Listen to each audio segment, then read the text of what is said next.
하겠습니다.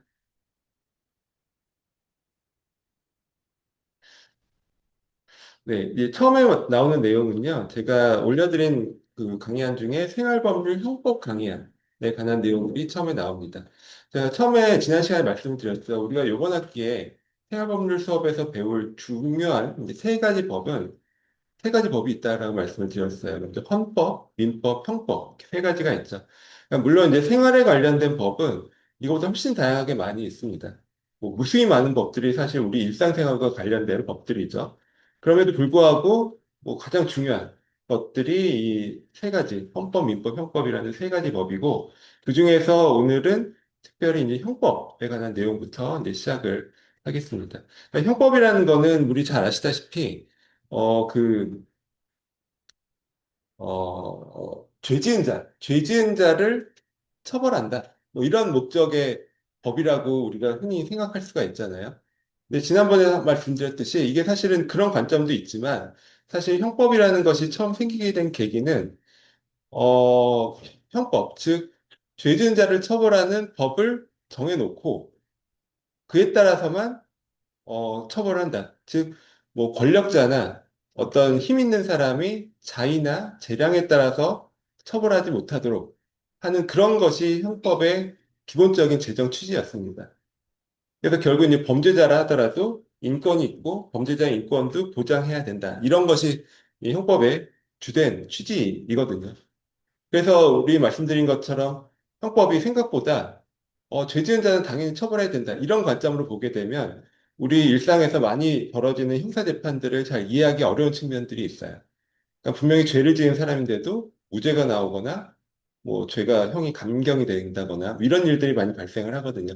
그런 이유는 형법의 기본적인 그 제도적인 취지가 죄 지은 사람을 처벌한다는 것도 있지만 죄 지은 사람이라 하더라도 인권이 있기 때문에 그 최소한의 인권을 보장해 준다라는 그런 취지에서 출발했다. 뭐 이거를 좀 잘 생각을 해주시면 좋을 것 같습니다.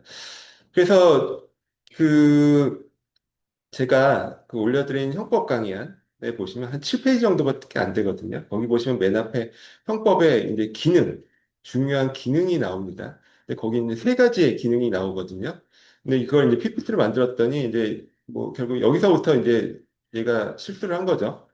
세 가지 핵심 기능이라 해놓고 뭐 이렇게 네 가지 그림을 그려놨어요.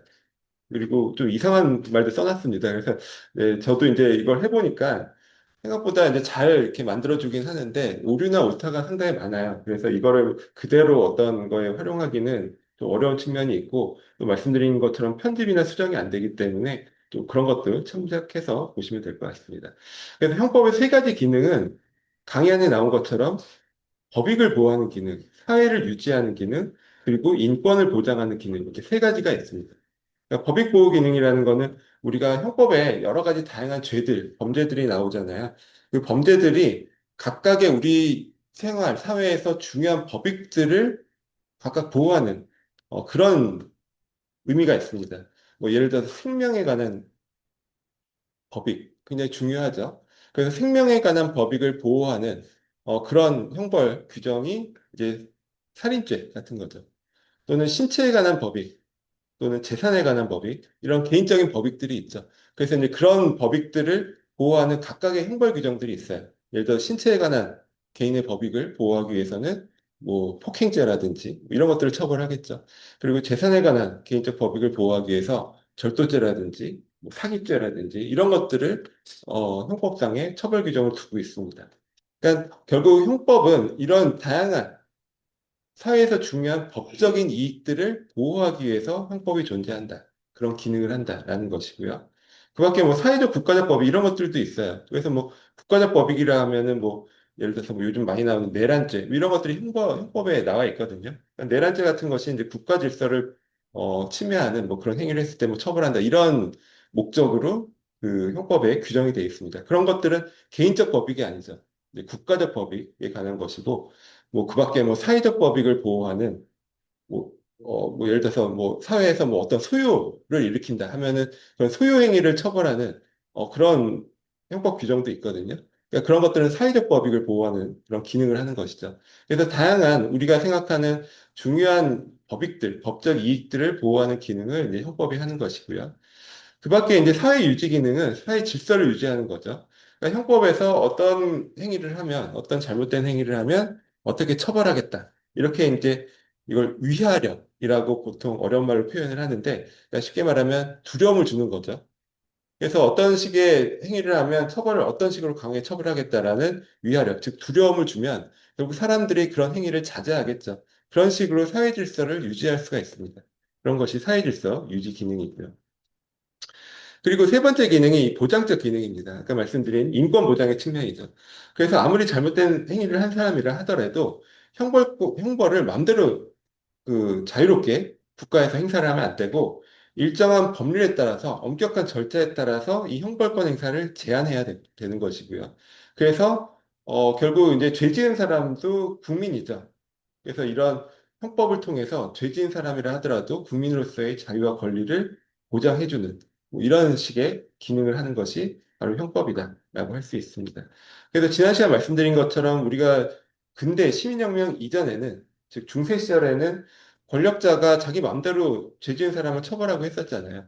근데 시민혁명 이후에 형법이라는 것이 만들어져서 아무리 잘못된 사람이라 하더라도 법에 정해진 대로, 법에 정해진 절차와 내용에 따라서 이제 처벌해야 된다. 그런 식의로 이제 근대로 넘어오면서 바뀌게 됐습니다. 그런 것이 여기서 말하는 인권 보장의 기능이고요. 그리고 이제 이 형법은 기본적으로 보충성의 원칙이라는 것이 있습니다. 그러니까 민사적인 손해배상이나 행정적인 규제로 해결이 가능하면 웬만하면 그런 민사나 행정적인 규제로 해결을 하고요. 국가가 형벌권을 행사한다는 것은 말 그대로 최후 수단이다라는 그런 개념이에요. 이것을 보충성의 원칙이라고 하고요. 그래서 뭐 최근에 보면은 우리 이제 간통죄 같은 것이 형법상에 있었죠. 형법 규정에 간통죄가 있었는데 몇 년 전에 이게 그 헌법재판소에서 위헌 판결을 받아서 이제 무효가 됐습니다. 간통죄가 지금은 없어졌어요. 그러니까 사실 이게 계속 이 이슈가 있었거든요. 간통죄가 수십 년간 우리나라에 존재하고 그에 따라서 뭐 형사처벌 받은 분들도 많거든요. 근데 이제 어떤 관점에서 보면 이 보충성의 원칙이 반한다라고 볼 수가 있죠. 왜냐하면 그런 것은 물론 잘못된 행위지만 이걸 과연 형법으로 처벌을 할 일인가에 대한 의문이 있죠. 그리고 예를 들어서 미국 같은 나라는 그 간통죄가 없거든요. 사실 미국뿐만이 아니라 대부분의 국가에서 간통죄를 형사적으로 처벌하는 나라가 거의 없었어요. 지금 우리나라도 이제 없어졌는데, 그럼 미국 같은 경우에 그럼 간통죄를 형사처벌 안 하니까 그럼 뭐 자유롭게 뭐 간통 그런 행위들이 막 사회에서 일어나냐 하면 그렇진 않거든요. 그러니까 그런 나라는 우리가 이제 민사적인 손해배상이라든지 이런 쪽으로 해결을 하는 거죠. 그러니까 사실 이제 그런 측면에서 어떻게 보면 민사적으로 손해배상이나 이런 쪽으로 해결할 수 있는데도 불구하고 이렇게 강하게 형사 처벌을 해야 될 필요가 있느냐에 대한 의문이 계속 제기가 됐고, 그게 이제 헌법재판소에서 받아들여져서 결국 이제 간통죄가 위헌 판결을 받았습니다. 그러니까 그 얘기는 결국 보충성의 원칙에 간통죄를 형사처벌하는 것이 보충성의 원칙에 이제 위반할 수 있다. 이런 측면인 것이죠. 네, 그런 게 이제 형법의 기능이고 역할이다라고 할 수 있고요. 그리고 이때 우리가 형법에서 가장 중요하게 이제 생각하는 가장 근본적인 원칙이 있습니다. 그게 뭐냐면 죄형 법정주의예요. 그러니까 죄형 법정주의. 이게 세부적으로 보면 범죄와 형벌은 법에 정해져 있어야 한다. 이런 뜻이에요. 범죄와 형벌이 법에 정해져 있어야 한다. 근데 이때 말하는 전제는 미리 정해져 있어야 한다. 그러니까 내가 어떤 사람이 잘못을 했다라고 해서 그 사람을 처벌을 하려면 전제 조건은 그 사람의 어떤 행위가 잘못된 행위다. 그리고 그 행위에 대해서 얼마만큼의 형량을 뭐 징역을 5년을 부과할지 뭐 사형을 부과할지 이런 형량을 미리 법에서 정해놓고 있어야 한다라는 것입니다. 그게 이제 죄형 법정주의고요. 우리가 잘 아는 법률이 없으면 범죄도 없고 형벌이 없다. 이게 이제 죄형 법정주의를 나타내는 가장 중요한 법 원칙입니다. 이게 헌법에도 나와 있고요. 그래서 전대군주의 자의적인 형벌권 남용에 대항해서 시민의 자유를 수호하기 위해서 확립된 역사적 산물이다. 이렇게 우리가 죄형 법정주의를 정의할 수 있고, 그래서 말씀드린 것처럼 근대 시민혁명 이후에 이런 죄형 법정주의가 도입되면서 이 형법이 제정이 됐어요. 그래서 사실은 이 죄형 법정주의 때문에 우리가 일상 이 사회 정의관념하고 굉장히 다른 그런 판결들이 나올 때가 있습니다. 뭐 예를 들어서 이런 거예요. 우리가 그 예전에 이렇게 사례가 있었어요. 그렇게 오래된 사례는 아닌데, 우리가 형법상의 강간죄라는 것이 있죠. 강간죄가 있는데, 그 몇 년 전에 어떤 사례가 있었냐면은, 그 강간, 성폭행 행위가 실제로 일어났어요. 어떤 경우에. 일어났는데, 그 사건을 이제 조사하다 보니까, 그 성폭행을 당한 그 상대방 분이 겉보기에는 여성분인데, 이제 트랜스젠더라고 하잖아요. 트랜스젠더였어요. 그러니까 수술도 받은 것 같아요. 수술을 받은 트랜스젠더죠. 그러니까 외형상으로는 뭐 여성으로 보이죠. 그래서 성폭행을 당했는데, 근데 우리나라 그 법조항에 형법에 이제 강간죄 규정을 보면 여성을 강간한 자를 이제 처벌한다 이렇게 나와 있거든요. 그러니까 그 객체, 범죄의 대상, 객체를 여성으로 한정을 해놓고 있어요. 그럼 이제 거기서 이제 문제가 생기는 게 그럼 법적인 여성을 대상으로 하는데 이분은 이제 트랜스젠더 수술을 받았지만 어쨌든 법적으로는 남성이잖아요. 그럼 이 경우에 이 사람을 강간죄로 처벌할 수 있느냐? 이게 문제가 됐습니다. 그래서 실제로 이게 3심 대법원까지 간 사례예요. 근데 대법원까지 갔는데 결국 이게 강간죄가 무죄가 나왔어요. 그래서 막 그 신문에 좀 많이 나오고 막 그런 유명한 사건이거든요.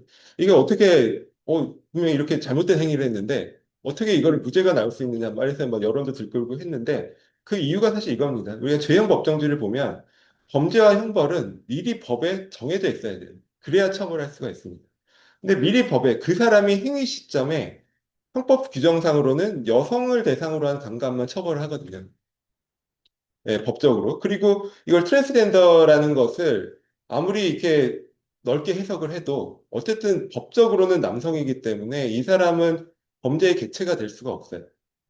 그래서 결국 이제 무죄가 된 사건이 있었습니다. 그래서 이제 그 이후에 법이 개정이 됐어요. 그래서 지금은 이제 형법의 강간죄 규정을 보면 그냥 모든 사람으로 되어 있습니다. 객체가 남성, 여성 구별하지 않고 모든 사람으로 이제 바뀌었거든요. 근데도 그럼 바뀌었으니까 이제 처벌할 수 있지 않냐? 라고 할 수가 없죠. 왜냐하면은 범죄 형벌은 미리 법에 정해져 있어야 되죠. 내가 행위 시점에 어떤 잘못된 행위를 하기 전에 미리 정해져 있어야 되기 때문에 나중에 법이 바뀌어서 이 사람을 처벌하는 것을 우리가 뭐라고 하죠? 소급 처벌이라고 하잖아요. 소급 처벌은 안 된다라는 것입니다. 그러니까 아무리 잘못된 행위를 했다 하더라도 나중에 법을 바꿔서 소급해서 처벌하는 것은 안 된다라는 것이 죄형 법정주의의 내용이고 그래서 처음에 말씀드렸듯이 우리 형법이 만들어지게 된 그 근본적인 계기는 범죄자라 하더라도 보호해 주겠다라는 취지잖아요. 그래서 사실 우리 뭐 신문 뉴스에 나오는 여러 가지 사건들에서 뭐 경우에 따라서 뭐 분명히 잘못된 행위를 했는데도 처벌을 안 받는 경우들이 많거든요. 근데 그런 경우는 뭐 판사가 이상해서거나 뭐 판사가 뭐 뇌물을 받아서 뭐 잘못된 판결을 했다라기보다는 사실 이런 법 대원칙이 있기 때문에 그래서 이제 처벌하지 못하는 그런 문제들이 있습니다. 그리고 이게 사실 사회가 이제 굉장히 빠르게 이제 발달하기 때문에 이게 형법상의 처벌 규정과 사회적인 기술의 발전이 그 기술의 발전 속도를 형법상의 처벌 규정이 못 따라가는 경우들이 있어요. 그러니까 대표적으로 이제 뭐 IT 쪽 기술이 이제 발달을 하면 뭐 이런 문제가 있죠. 우리가 이제 절도죄라고 하면 타인의 재물을 절취하는 것을 절도죄로 처벌을 하잖아요. 근데 이제 요즘은 이제 그게 이제 법으로 보완이 돼서 해결이 됐지만 이런 컴퓨터라든지 IT 쪽에 이제 기술이 발달한 초기에는 어떤 문제가 있었냐면요. 우리가 이제 컴퓨터 PC에 어떤 정보들이 들어가 있죠. 근데 그 정보를 이제 탈취하려고 그 컴퓨터 자체를 들고 나오면 절도죄로 처벌을 받아요. 근데 만약에 그게 아니라 거기에 이제 USB 같은 걸 꽂아서 거기서 이제 정보를 다 복사해 와서 그냥 갖고 왔다. 이러면은 우리가 그것을 타인의 재물을 절취했다라고 보기가 어렵잖아요. 그러니까 타인의 재물을 절취했다는 것은 점유를 이전해서 갖고 오는 것인데 거기서 USB에서 정보만 복사해 왔다라고 하면 절도죄로는 처벌할 수가 없습니다. 근데 이거는 사회적으로 잘못된 행동인 것 같죠? 분명히 처벌해야 될 것 같지만 이 죄형 법정주의에 따라서 처벌할 수가 없어요. 그래서 이제 지금은 그 이후에는 이제 그런 것들을 처벌하는 특별법들을 두고 있죠. 지금도 뭐 절도죄로는 그런 걸 처벌할 수는 없어요. 그렇지만 뭐 이런 특별법을 통해서 그런 행위들을 이제 처벌하게 됐습니다. 그런 것이 이제 죄형 법정주의 사상이고요. 우리 형법을 공부하면서 이제 가장 중요하게 봐야 되는 것이 바로 이 죄형 법정주의입니다. 그래서 이 죄형 법정주의에 뭐 다섯 가지 이제 중요한 요소가 있다라고 합니다. 첫 번째로 성문법률주의예요. 반드시 국회가 제정한 성문의 법률로 이 어떤 범죄가 어떤 행위가 범죄에 해당하고 그러한 행위에는 뭐 뭐 그 처벌을 어떻게 한다라는 것이 반드시 국회에서 법률로 정해야 됩니다. 이게 첫 번째 요소고요. 예를 들어서 뭐 관습법 뭐 이런 걸 통해서 처벌할 수는 없어요. 그러니까 국회에서 어떤 구체적으로 범죄와 형벌에 대해서 법률로 정했을 때만 처벌할 수가 있고요. 그리고 이게 법률이 아니라 우리가 법규범을 보면은 우리 부동산 공법 같은 거 공부하시면은 뭐 법률도 있고 시행령도 있고 시행규칙도 있고 막 이런 것들 공부를 하시잖아요. 근데 그 국민의 자유와 권리를 제한할 수 있는 것은 오로지 국회에서 만든 법률만이 가능합니다. 우리가 시행령, 시행규칙, 그건 누가 제정을 하죠? 우리 그 공법에서 많이 공부하시잖아요. 시행령, 시행규칙 이런 게 나오는데 그 시행령을 보통 이제 바꿔놔서 대통령령이라고 하죠. 그러니까 대통령이 이제 제정하는 법을 이제 시행령, 대통령령이라고 하고 시행규칙 같은 것들은 부령이라고 해서 그 밑에 이제 각 부의 장관들이 있잖아요. 그 각 부에서 만드는 무슨 행정자치부 맞나? 이게 이름이 계속 바뀌어서 저도 지금 행정자치부가 맞는지 모르겠어요. 뭐 행정자치부, 뭐 기획재정부 이런 부에서 만드는 법들을 법규범을 우리가 시행규칙이라고 합니다. 그래서 다 이 위계 질서가 있어요. 법률이 가장 위고 시행령, 시행규칙 이렇게 3단계로 이렇게 내려오잖아요. 근데 그때 이렇게 뭐 다른 것들, 뭐 행정적인 것들을 뭐 정한다거나 이런 것들은 시행령이나 시행규칙으로도 가능하지만 이 형사처벌은 국민의 자유와 권리를 제한하는 것이잖아요. 자유와 기본권을 제한하는 것은 오로지 법률로서만 가능합니다. 그러니까 대통령도 할 수 없다는 거예요. 국회에서. 그러니까 국회라는 것은 국민의 대표죠. 국민이 뽑은 대표기관이 만든 법률로서만 국민의 자유와 권리를 제한할 수 있다. 이게 대원칙입니다. 그래서 죄형법정주의가 첫 번째 가장 중요한 게 그 내용이고요. 두 번째는 명확성의 원칙입니다. 그러니까 명확해야 된다는 거죠. 그러니까 누구나 형법 읽어보면 이런 행위를 하면 내가 처벌을 받겠구나 라는 것을 알 수 있어야 그래야 재형법정주의에 부합하는 것이고요. 만약에 읽어봤는데 그게 애매모호하고 그러니까 법률을 잘못 만드는 거죠. 법률을 애매모호하게 만들어서 이게 내가 처벌받는 것 같기도 하고 아닌 것 같기도 하고 이렇게 법률을 만들었다라고 하면 그걸 통해서 그 법을 통해서 처벌할 수도 없고요. 그 법 자체는 위헌 법률이 될 수 있어요. 그래서 위헌 법률 심판을 통해서 법이 이제 무효가 될 수도 있는 거죠. 그래서 명확해야 됩니다. 그러니까 우리가 이제 이 법을 공부하는 이유는 이 법을 잘 알아두고 내가 일상생활에서 뭐 어떤 잘못된 행위를 안 한다거나 이런 조심을 하기 위해서 이제 법을 공부하는 것인데 법이 이제 애매하게 명확하지 않다. 그러면 당연히 여기에 해당할 수가 없겠죠. 네, 그렇습니다. 그리고 이제 소급표 금지의 원칙, 지금 말씀드린 거예요. 그러니까 처음부터 내가 행위 시점부터 법에서 잘못된 행위나 그에 대한 처벌이나 이런 것들을 정해놔야 되는 것이지 그걸 나중에 사후적으로 정해서 소급해서 처벌한다. 이거는 안 된다라는 그런 뜻입니다. 당연히 법적 안정성을 보호하기 위한 것이고요. 그다음에 유추해석 금지라는 것도 있어요. 그러니까 명시적으로 어떤 잘못을 정해놨는데 아까 얘기한 것처럼 뭐 절도죄는 타인의 재물을 절취하는 것이거든요. 근데 이거를 유추해석이라는 것은 쉽게 말하면 좀 확장 해석하는 거죠. 그러니까 타인의 재물을 절취한다에 예를 들어서 USB를 꽂아서 타인의 그 컴퓨터에 있는 정보를 빼가는 것도 타인의 재물을 절취하는 것으로 포함해서 해석한다라면 이것은 유추해석에 해당합니다. 그러니까 범위를 넘는다는 거죠.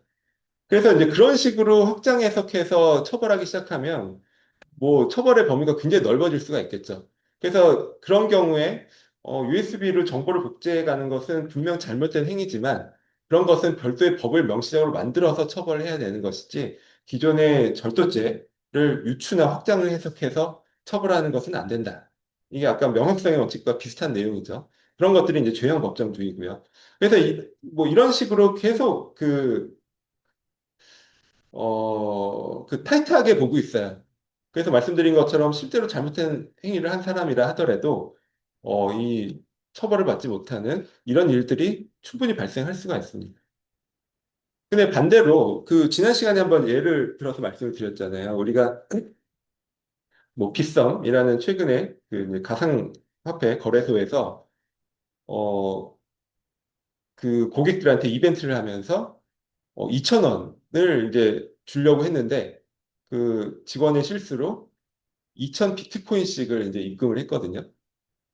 그러니까 1비트코인이 뭐 지금 뭐 1억에서 왔다 갔다 하잖아요. 그러니까 그 얘기는 내가 2천 원 입금을 하려고 했는데 2천억을 입금을 했다는 얘기예요. 그러니까 한 사람당. 그래서 사실 이게 되게 큰 이슈가 됐었죠. 뭐 지난 시간에 한번 말씀을 드렸는데, 근데 이제 그때 그 다음날 그 금감원장, 지금 현재 금감원장이 변호사 출신이시거든요. 근데 금감원장이 딱 나와서 인터뷰를 하는데, 이거 그 입금 받은 사람들 지금 경거망동하면 안 된다. 이거 처분하거나 하면 큰일 난다고 뭐 그런 굉장히 강한 압박 메시지를 냈어요. 근데 이제 그걸 우리가 들었을 때 좀 이상하거든요. 왜냐하면 분명히 회사에서 실수를 했는데 오히려 그 입금받은 사람들에게 거의 협박조의 메시지를 보낸 거죠. 근데 사실은 그게 이유가 있습니다. 우리 지난 시간에 말씀드렸듯이 이거를 처분하는 순간 형사처벌을 받아요. 무슨 죄에 해당한다고 했죠? 절도랑 비슷하긴 한데 네, 점유이탈물 횡령죄. 점유이탈물 횡령죄에 해당해서 처벌을 받습니다. 그러니까 이게 똑같이 우리 이제 은행에 은행 계좌에 어떤 누가 실수로 나한테 잘못해서 계좌 이체를 했다. 그러면 은행에서 연락이 오거든요. 이거 돌려주라고. 근데 내가 그걸 일단 내 계좌로 들어온 거니까 이거는 못 돌려준다. 이래 버리면 그것도 점유이탈물 횡령죄에 해당해요. 그러니까 이게 그냥 단순한 문제가 아니라 형사처벌을 받는 문제라는 거죠. 그리고 사실은 이게 형사처벌보다도 더 큰 문제가 있어요.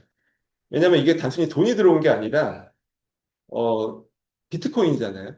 그럼 내가 이거를 그 시장에 시장 가격으로 파는 순간에, 그러니까 그것도 한두 명이 아니죠. 여러 명이 그거를 거래소에 팔겠다고 내놓는 순간에 시세에 영향을 주잖아요.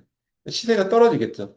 그러면은 그 당시에 비트코인 투자자들에게 손해를 이제 미치게 되는 거죠. 나의 이 잘못된 행동으로 손해를 미치게 되는데 그 손해 금액이 어마어마하겠죠. 그러니까 그거 아마 법적 절차가 지금 진행이 되고 있다고 들었어요. 그러니까 그때 실제로 그걸 판 사람들이 있다라고 하거든요. 그럼 그분들은 뭐 형사처벌이 문제가 아니라 그 인생이 망하는 그런 문제예요. 왜냐하면 손해배상을 해줘야 되는데 그 엄청난 금액을 어떻게 손해배상을 해주겠어요. 그래서 이제 사실은 금감원장이 나와서 이거 큰일 날 문제다. 뭐 이렇게 해서 뭐 인터뷰를 했었는데 근데 이제 또 이렇게 생각해 볼 수가 있거든요. 아니, 나는 점유이탈물 횡령죄라는 거는 평생 들어본 적도 없고 이런 게 처벌되는지도 몰랐다. 뭐 이렇게 주장을 할 수도 있겠죠.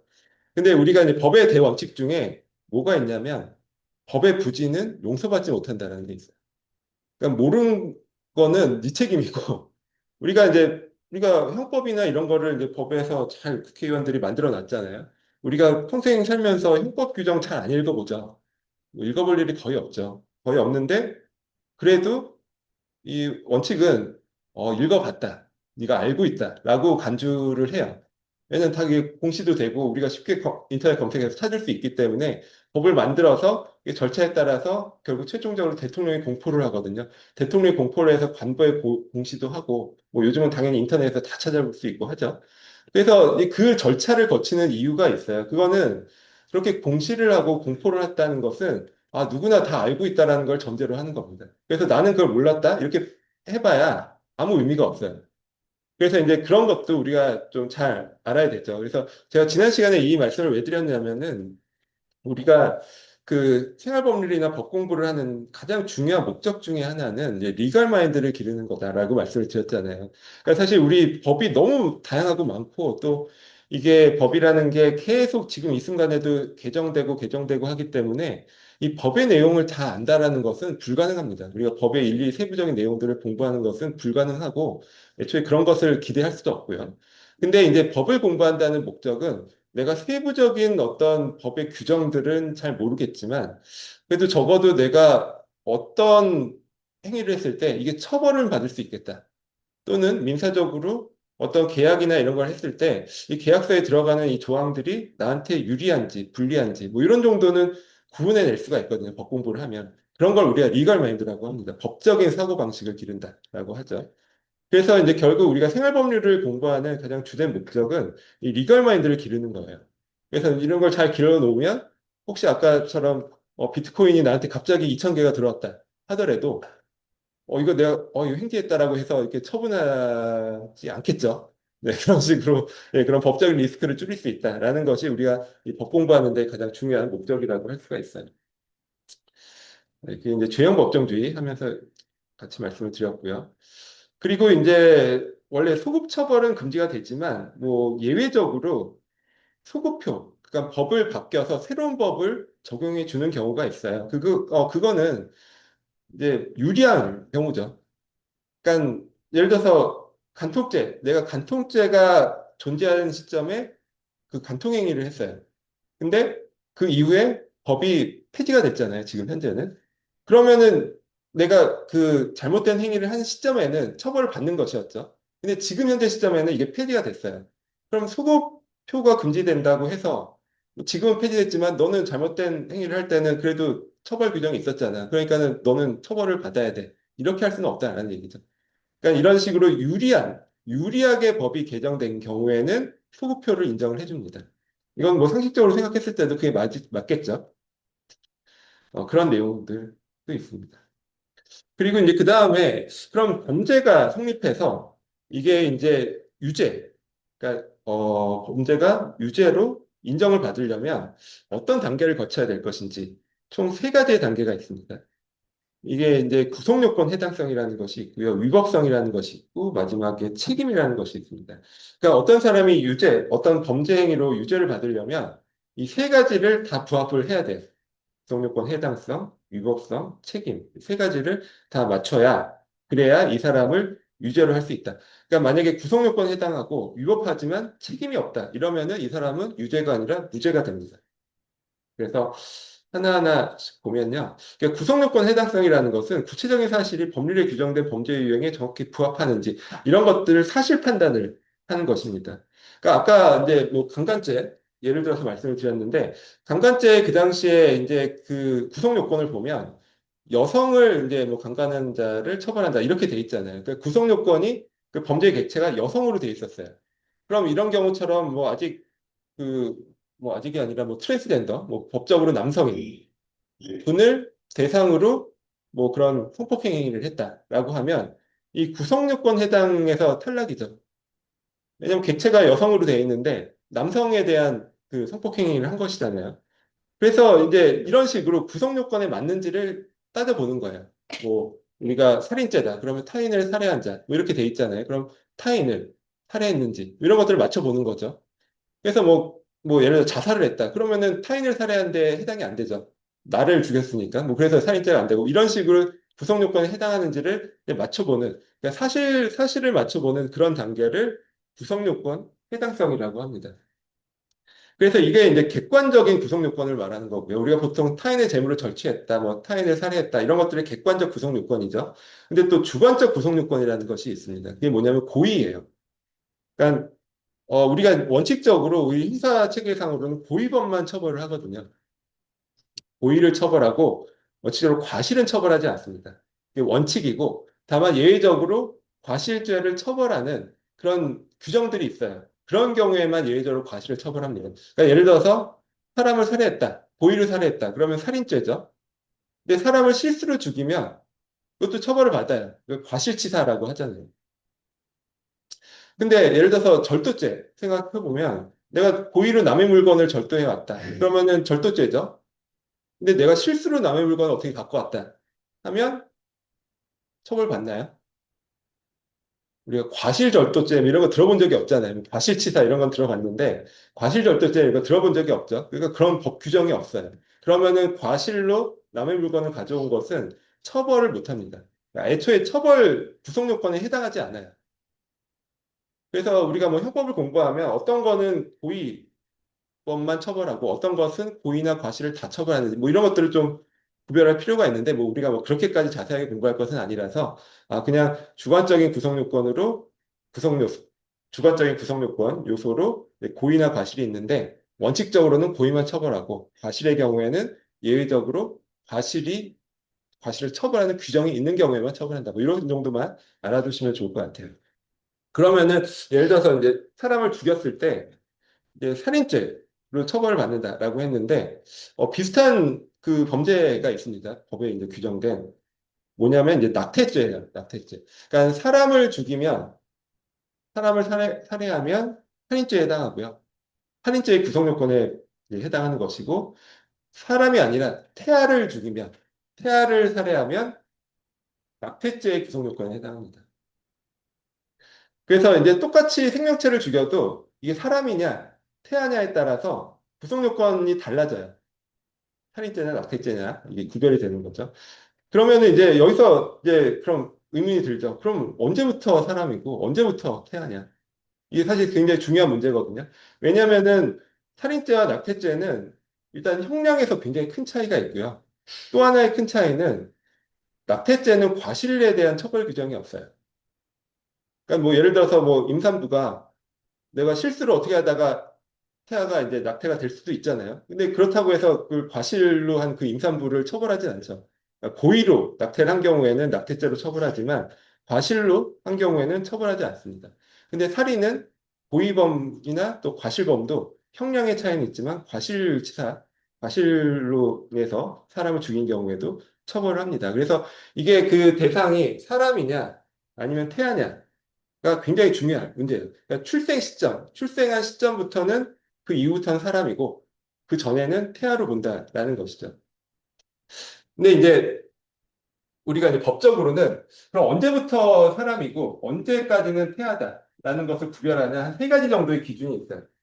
그러니까 첫 번째는 진통설이라는 것이고, 그러니까 진통설은 엄마 뱃속에서 이제 주기적으로 이제 나오려고 진통이 시작되면 그때부터는 이제 사람이다. 그전에는 태아고 이게 사실 좀 애매하긴 한데, 어쨌든 이건 뭐 의사가 판단을 하겠죠. 주기적인 진통이 시작했다라고 하면 그때부터는 사람이고, 그러니까 예를 들어서 어떤 사람이 임산부를 살해를 했어요. 임산부를 살해했는데 만약에 그 뭐 이렇게 이런 경우처럼 주기적인 진통이 시작된 이후에 임산부를 살해했다 그러면은 살인죄가 두 개인 거죠. 그러니까 사람을 두 명을 죽인 것을 봅니다. 근데 만약 그게 아니라 주기적인 진통이 시작되기 전에 뭐 임신 뭐 한 6개월, 7개월 뭐 이런 정도에서 뭐 임산부를 살해했다 그러면 살인죄와 낙태죄가 경합을 하는 거예요. 이게 이제 형량에서 차이가 있거든요. 그러니까 그런 식으로 이제 사람과 태아를 구별하는 첫 번째 약설인 진통설이고요. 그다음에 두 번째 약설은 일부 노출설입니다. 그러니까 보통은 이제 태아가 엄마한테 나올 때 이제 머리부터 나오잖아요. 그러니까 머리부터 보이기 시작하면 아 이때부터는 얘는 사람이다라고 보는 게 일부 노출설이고요. 그리고 전부 노출설이라는 것이 있어요. 전부 노출설은 머리부터 발끝까지 다 밖으로 나왔을 때부터는 이제 사람이고 그냥 머리만 나오거나 뭐 팔다리만 나온 상태에서는 아직은 태아다. 이렇게 보는 게 이제 전부 노출설이에요. 우리 이제 이렇게 출생 시점, 즉 사람이냐 태아냐를 구별하는 것이 형법에서도 문제가 되고 민법에서도 문제가 돼요. 그러니까 민법에서는 이제 권리 능력이라는 게 있거든요. 그러니까 권리를 가질 수 있는 지위나 자격은 살아있는 사람만 가질 수가 있어요. 그러니까 태아는 권리 능력이 없거든요. 그러니까 그럼 민법에서 태아, 즉 사람과 권리 능력이 없는 태아를 구별하는 기준이 뭐냐 하면 이 전부 노출설입니다. 그러니까 전부 태아가 엄마 몸 밖으로 나왔을 때부터 얘가 사람이고 권리 능력을 가질 수 있고 그 전 단계에서는 태아에 불과하기 때문에 권리 능력이 없다. 이렇게 보거든요. 근데 우리 형법에서는 살인죄와 낙태죄를 구별하기 위해서 이걸 지금 공부를 하는 거잖아요. 근데 형법에서는 이 1번을 취합니다. 그러니까 주기적인 진통이 시작되면 그때부터는 사람이다. 라고 본다라는 거죠. 그래서 뭐 예를 들어서 이럴 수 있잖아요. 뭐 산부인과에서 의사가 그 애를 이제 뭐 받는다고 하나 이걸 뭐 끄집어낼 수가 있잖아요. 근데 끄집어냈다가 목을 잘못 실수로 눌러서 애가 사망을 했다. 뭐 이럴 수도 있죠. 그럼 그랬을 때 만약에 전부 노출설, 민법에서 얘기하는 전부 노출설에 따르면 그 경우에는 처벌을 할 수가 없죠. 왜냐하면 일단 전부 노출이 아니기 때문에 사람이 아니고 태아인 것이고 근데 태아를 죽였는데 그게 고의로 죽이진 않았을 거잖아요. 뭐 실수로 죽였겠죠. 그러면은 납태죄는 과실에 대한 처벌 규정이 없기 때문에 그런 경우에는 처벌을 못하는 문제가 생기죠. 그래서 이게 형법에서는 진통설, 그러니까 진통설이라는 것은 사람으로 보는 범위를 제일 넓게 보는 거예요. 제일 넓게 보죠. 그래서 이제 그런 경우에도 만약 진통설에 따르면 의사가 이제 애를 받다가 실수로 목을 졸라서 죽였다라고 하면 과실치사, 뭐 특히 이제 그 경우에 업무상 과실치사로 가중처벌되겠죠. 그러니까 그런 식으로 처벌이 되게 됩니다. 그래서 이게 실제로 이제 언제부터 사람이냐, 출생 시점이 언제냐, 이게 법적으로도 굉장히 중요한 이슈들 중에 하나예요. 근데 이제 뭐 이런 건 참고로 한번 말씀을 드렸고요. 네. 그래서 이제 그런 것들이 구속요건 해당성이다라는 것이고요. 근데 이때 구속요건 해당성을 일단 거쳐야, 이게 통과가 돼야 일단 유죄로 가는 첫 번째 단계에 들어서는 것입니다. 근데 이것만으로는 불충분하다라는 거예요. 그러니까 두 번째는 위법성이라는 것을 갖춰야 됩니다. 위법성. 그러니까 구성 요건에 해당하지만, 즉 사람을 죽이고 뭐 재물을 손괴하고 뭐 이런 것들을 다 했지만 그 구성 요건에 해당하지만 위법성이 없을 수도 있거든요. 이걸 위법성 조각 사유라고 합니다. 그래서 위법성이 조각되면 무죄가 돼요. 이게 우리가 이제 많이 들어보는 정당방위 이런 게 바로 이 위법성 조각 사유에 해당합니다. 이 형법에 20조부터 24조까지 이렇게 쭉 나와 있거든요. 그래서 우리가 잘 아는 정당방위는 뭐 현재의 부당한 침해 를 방어하기 위한 상당한 행위, 뭐 이런 것들을 정당방위라고 얘기를 해요. 그러니까 현재 자기나 또는 타인의 법익에 대한 현재의 부당한 침해를 막기 위한 상당한 행위를 정당방위라고 하고, 이럴 경우에는 무죄가 됩니다. 위법성이 없어서 무죄가 되는 거예요. 구성 요건에 해당하지만 위법성이 없어서 무죄가 된다라는 거죠. 근데 이제 긴급 피난이라는 것은 뭐냐면 현재 부당한 침해가 아니라 현재 위난을 피하기 위한 행위다. 라고 얘기를 합니다. 그래서 정당방위하고 비슷하지만 조금 달라요. 그러니까 이게 이런 예를 들 수가 있어요. 만약에 내가 길을 가는데 어떤 사람이 차를 몰고 막 나한테 돌진을 해오는 거예요. 그래서 그걸 내가 살기 위해서 뭐그 차를 내가 돌진을 해오는 차를 뭐 말도 안 되지만 내가 그렇게 부셨다라고 생각을 해보면 그거는 정당방위와 긴급피난 중에 뭐에 해당할까요? 그런 게 이제 정당방위에 해당하는 거죠. 왜냐하면 현재 나한테 대한 위법하고 부당한 침해를 대응하기 위해서 그러니까 내가 자동차를 부셨다는 것은 재물손괴죄의 구성 요건에는 해당하죠. 근데 나에 대한 현재 부당한 침해를 막기 위해서 내가 한 것이니까 정당방위로 위법성이 조각이 돼요. 근데 만약에 그게 아니라 그 자동차가 나한테 오니까 내가 살기 위해서 그 옆에 있는 가게에 유리창을 깨고 들어갔어요. 그럼 그것도 재물손괴죄 구성요건에 해당하죠. 옆 가게에 유리창을 깼으니까 재물을 손괴한 구성요건에 해당하는데 그럼 그 경우에는 뭐죠? 정당방위인가요? 그게 이제 긴급피난이죠. 그러니까는 그 부당한 침해를 하는 그 상대방 그쪽에 대해서 어떤 상당한 행위를 했다. 그러면 이제 정당방위에 해당하는 것이고, 긴급피난은 그 재물손괴 그 피해자는 이 사건과 전혀 상관이 없는 그 옆 가게 주인이잖아요. 그렇죠? 그러니까 이런 경우를 우리가 긴급피난이라고 합니다. 그래서 여기 나오듯이 그러니까 정당방위는 부정대 정, 그러니까 잘못된 행위를 하는 그 사람에 대응해서 하는 것이고 긴급피난은 정대정의 관계예요. 그러니까 옆가게 주인은 뭐 아무런 잘못이 없지만 내가 그 물건을 이제 부순 거죠. 그래서 이제 그런 경우를 긴급피난이라고 하고 그래서 당연히 긴급피난이 위법성을 조각할 때 좀 더 엄격하게 보는 뭐 그런 측면이 있습니다. 정당방위보다 좀 엄격하게 본다 뭐 이런 내용이 있고요. 그밖에 뭐 정당행위라고 해서 법령이나 업무에 의한 행위, 또 사회상규에 위배되지 않는 행위, 뭐 이런 것들은 그 위법성이 조각이 되고 이런 경우에는 역시 무죄가 됩니다. 그러니까 우리 형법상에 보면은 체포구금죄 뭐 이런 것이 있거든요. 어떤 사람을 체포구금하고 뭐 이러면은 그것도 형사처벌을 받는데 만약에 어떤 경찰이 법에 따라서 다른 사람을 체포구금을 했다. 그러면은 구속요건에는 해당하지만 이 정당행위에 해당하기 때문에 그 사람의 법령이나 업무에 의한 행위에 해당하기 때문에 위법성이 조각이 되고 무죄가 된다는 것입니다. 그리고 또 이제 피해자의 승낙이 있으면 또 위법성이 조각된다. 뭐 이런 내용도 있고요. 그다음에 세 번째는 이제 책임입니다. 그러니까 이럴 수 있죠. 구성 요건에는 해당하고 우리가 지금 위법성 조각 사유를 아무리 들춰봐도 위법성이 조각될 만한 게 하나도 없어요. 그럼 이제 유죄로 이제 더 한 단계 나아갔지만 이제 마지막 하나가 남아 있습니다. 그게 뭐냐면 책임이에요. 그러니까 이것은 이제 이 책임이라는 것은 일종의 사회적인 비난 가능성을 뜻합니다. 그러니까 책임이 없으면 그 형벌을 줄 수가 없다라는 것이 그 우리 형사 절차의 대원칙이거든요. 그러니까 사회적 비난 가능성이 없으면 아무리 잘못된 행위를 한 사람이고 특별히 위법성이 조각되지 않는다 하더라도 그 벌을 줄 수 없다. 이런 것이고요. 그래서 이제 우리가 잘 아는 대표적인 것이 바로 이 형사 미성년자예요. 그러니까 만 14세 미만입니다. 우리가 일반적인 미성년 기준하고 다르죠. 만 14세 미만은 형사, 그러니까 일반 미성년자가 아니라 형사 미성년자라고 해서 이 경우에는 그 형사처벌이 불가하고요. 그러니까 형사 미성년자 만 14세 미만이 어떤 뭐 극단적으로 사람을 죽였다 하더라도 얘는 무죄예요. 법적으로는 처벌할 수가 없습니다. 그게 이제 책임에서 걸러지는 거죠. 얘가 무슨 정당방위나 이런 게 아니다 하더라도 책임에서 걸러지기 때문에 이제 무죄가 됩니다. 물론 이제 만 13세, 그 14세 미만이지만 만 10세 이상이면은 보호 처분이라는 것을 받는데 그 만 10세도 안 되는 정도면 보호 처분도 안 받아요. 그래서 실제로 이게 문제가 되는 케이스들이 있었어요. 그러니까 예전에 초등학교 아주 저학년 애들이 그 아파트 옥상에서 막 이렇게 벽돌 같은 거를 막 밑으로 막 던지다가 그 아래에서 누가 맞아서 이제 돌아가신 사건이 있었는데 실제로 그 사건을 이제 보니까 초등학생이고 형사 미성년자 정도가 아니라 아예 그냥 보호 처분도 못 받는 그런 애들이었어요. 잡아 보니까.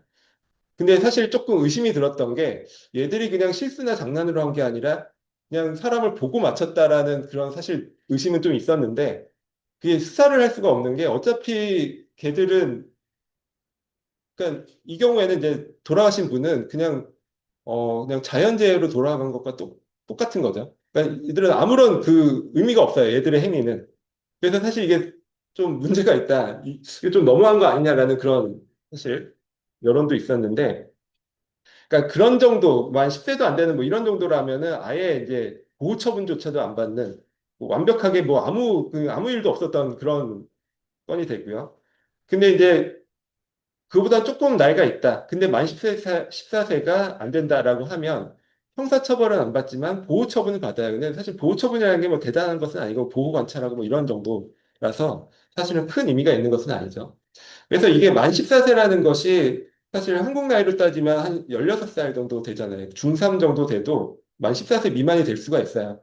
그러면 사실 요즘에 애들이 덩치가 커갖고 뭐 중학생 되면은 뭐 엄청 성인과 거의 별 차이가 없는 애들도 많은데 얘들이 다 그 흰삼 미성년자다라고 하면 이게 말이 되나? 이런 이제 사실은 문제 제기가 있어서 뭐 최근에 아마 또 대통령이 아마 이거 언급을 한 것 같아요. 이게 형사 미성년자가 너무 높다.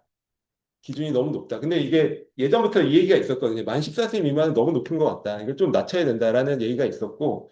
근데 아직까지도 이제 개정이 안 됐는데, 어쨌든 이번에 이제 대통령이 이슈를 띄워서 이것도 뭐 바뀔 수도 있을 것 같기는 해요. 근데 어쨌든 지금 현재 상황으로는 만 14세 미만이 형사 미성년자로 책임이 없기 때문에 이제 처벌할 수 없고 이제 무죄가 된다라고 하고요. 그 다음에 이제 심신장애. 심신장애, 뭐 심신상실. 그러니까는 보통 이제 요즘에 뭐 어떤 잘못된 행위를 한 분들, 또 뭐 좀 돈 많은 분들, 뭐 이런 분들은 뭐 변호사를 이제 좋은 분들을 쓰잖아요. 변호사 좋은 분들 쓰면은 결국 사실은 뭐 다른 데서 도망갈 구멍이 없죠. 뭐 구속 요건이나 뭐 위법성 이런 것들은 뭐 사실 객관적이기 때문에 도망갈 구멍이 없고, 마지막에 보통 이제 그 변호사들이 이제 조언을 해서 마지막에 이제 도망가는 게 이거죠. 심신장애, 심신상실. 그러니까 내가 제정신이 아니었다라고 하면 면책이 됩니다. 내가 그 행위를 할 때 내가 비록 나쁜 행위를 했지만 사실은 내가 뭐 제정신이 아니었고 뭐 이런 상황이었다라고 하면 이게 형사 책임으로 이제 무죄가 돼요. 이게 이제 대원칙입니다. 대원칙인데 근데 생각해보면 이런 문제가 있죠. 그 예를 들어서 뭐 음주운전을 해서 사람을 죽였다 뭐 이럴 수도 있잖아요. 근데 이제 음주를 뭐 약간 한 정도가 아니라 너무 많이 해서 내가 진짜 뭐 뭔 짓을 했는지 모르겠다 뭐 이럴 수도 있거든요. 그러면은 심신상실에 해당해서 이게 면책이 될 수가 있어요.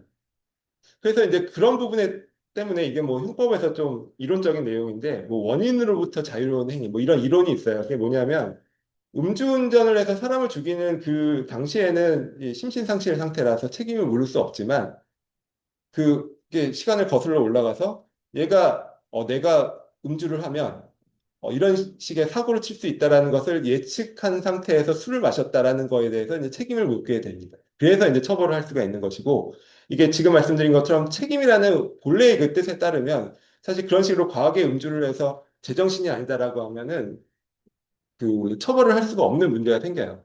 근데 그럼에도 불구하고 지금 처벌을 하잖아요. 그게 이제 약간 이제 약간 우회로를 타는 거죠.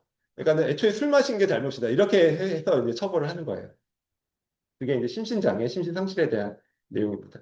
그러니까 형사 미성년자나 심신장애가 있는 경우에는 책임이 조각이 되고요. 책임이 없기 때문에 이런 경우 다 무죄가 된다라고 하고요.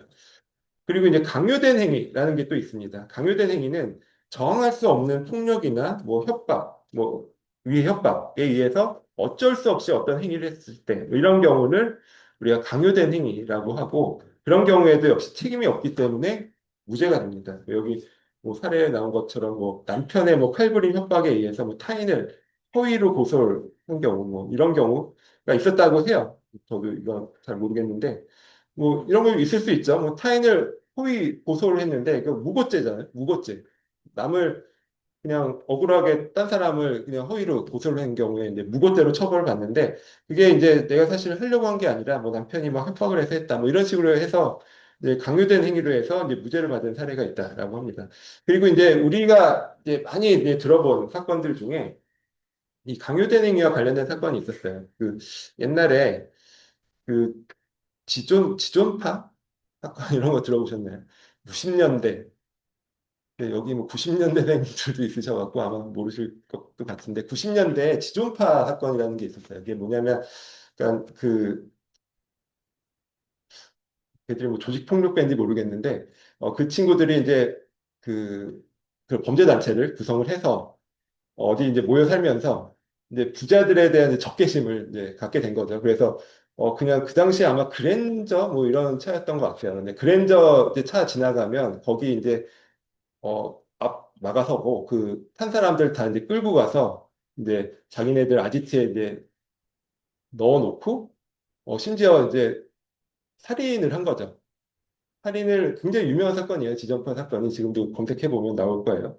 살인을 하고 뭐 거기 사실 뭐 비하인드로는 굉장히 좀 그런 내용이 있어요. 뭐 인육을 뭐 어쩌겠다 뭐 이런 내용도 있고 한데 하여튼 그래서 이제 유명해진 사건인데 사실 그 사건이 처음에 이제 밝혀지게 된 계기가 그 당시에 초기에 납치했었던 여자분 한 명이 거기서 이제 감금 상태였는데 그분이 그래도 그분은 안 죽였어요. 뭐, 뭔 이유인지 모르겠는데 그분은 안 죽였는데 그분이 아주 극적으로 탈출을 해서 이제 경찰서에 신고를 하면서 이게 다 이게 걸린 그런 사건이었죠. 근데 이게 수사 과정에서 뭐가 있었냐면은 그 살해된 사람들 중에 몇 명이 사실은 이 여자분이 그 한 거, 죽인 거예요. 이 여자분이 실제로 살해 행위를 한 거죠. 그러니까 가담한 정도가 아니라 이분이 실제로 그뭐 칼을 찌른다거나 이렇게 한 거가 나왔거든요. 근데 그러면 이 사람은 일단 살인죄 구성 요건에 해당하잖아요. 그리고 뭐 위법성도 특별히 조각될 부분이 없어요. 근데 여기에 걸린 거죠. 그러니까 저항할 수 없는 폭력에 의해서 어쩔 수 없이 강요된 행위를 했다라고 해서 이제 그분도 이제 결국은 무죄가 나온 사례가 있습니다. 그래서 우리가 형법 공부를 해보면 이 강요된 행위 이 사례에서 그 지존파 사건이 제일 이제 가장 상징적인 케이스, 중요한 케이스로 이제 다뤄지거든요. 뭐 우리가 뭐 그렇게까지 깊이 있게 공부할 일은 아니지만 하여튼 그렇습니다. 그래서 이런 강요된 행위, 결국 이 책임이라는 것은 사회적인 비난 가능성을 뜻하는 것이고요. 그러니까 비난 가능성이 없다. 정말 내가 제정신이 아닌 상태에서 사람을 해쳤다거나 뭐 형사 미성년자라거나 이렇게 강요된 행위를 했다라고 하면 비난 가능성이 없기 때문에 책임도 없고 책임이 없으면 형벌이 없다. 뭐 이렇게 생각을 할 수가 있습니다. 그래서 이 구성요건 해당성, 위법성, 책임 이 세 가지 단계를 다 거쳐야 다 이제 부합해야 이제 최종적으로 그 사람을 유죄로 보고 처벌을 할 수 있다라는 그런 뜻입니다. 네. 그래서 뭐 뒤에 있는 내용들은 그냥 형법에 나오는 이제 다양한 그런 범죄에 대한 내용들인데, 뭐, 이게 자세한 내용들은 아니고요. 저희가 잠깐 쉬었다가 구체적인 뭐 폭행죄라든지 상해죄라든지 명예훼손죄라든지 구체적인 범죄에 대해서 그냥 간단하게 보고 그다음 챕터로 넘어가도록 하겠습니다.